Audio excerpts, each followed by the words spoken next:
I can smell your souls, and I will find you and devour you. Alrighty then.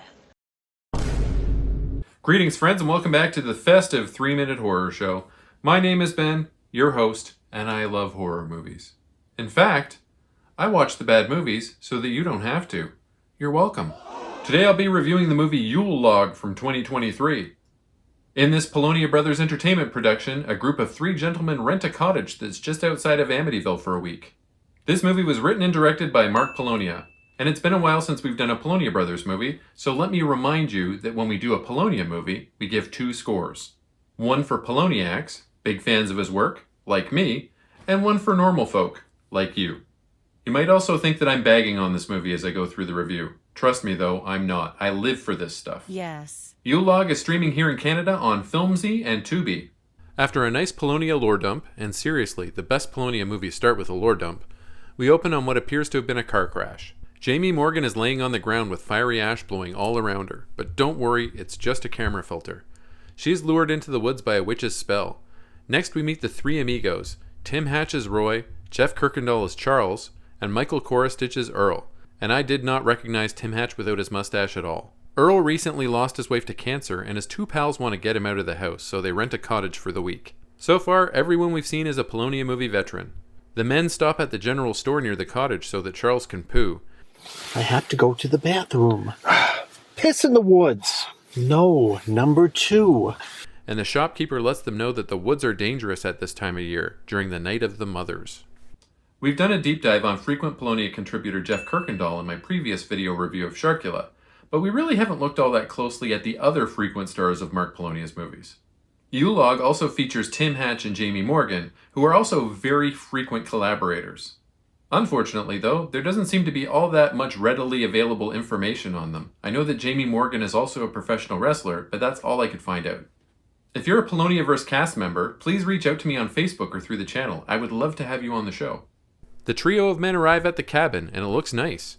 After deciding on rooms, Charles and Earl go out to collect some firewood, despite the fact that Charles has problematic corns. Did I tell you about my bad corns? Charles and Earl find a log out in the woods laying on the ground with a spike coming out of it. They decide to chop it, and as they do, Jamie Morgan's character elsewhere in the woods flinches with pain. This was the tree that the witch Druinda was bound to as she was being defeated by the local area townsfolk. When they get back, they burn the log in the gas fireplace, and the sky outside the cabin suddenly goes dark. Vines travel by themselves to surround the cottage, and the trees close in. As the men try to figure out how to escape, the vines cause their car to explode. Man, I'm about to shit myself! I think I just did! After Charles accidentally poos his pants, suddenly Jamie Morgan's character bursts into the cabin, seeking refuge from the killer plants. Initially I had a history lesson in this spot, but to be perfectly honest, I thought it turned out a little boring. You all deserve better than that, so instead, let's have a Yule that's cool with these cool Yules.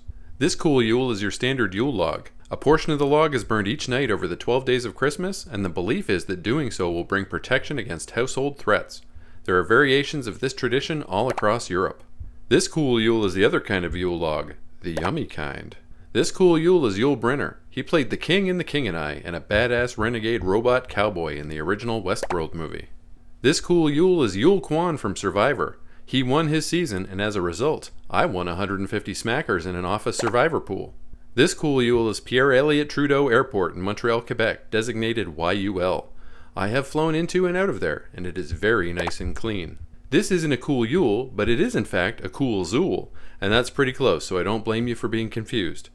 Zool is a minion of Gozer and has a partner named Vince Clortho. Roy goes out to look for help and the plants pull him apart, and I can show you this because it does not look real. After Jamie Morgan outs herself as a vessel for the witch, the hooded guardians of the forest reveal themselves to the 2 surviving men. Burning the wood Druinda was nailed to gave her the power to return and overtake the guardians. To punctuate that fact, we see Druinda summon a rather visually unimpressive 3-headed dragon to burn down the forest.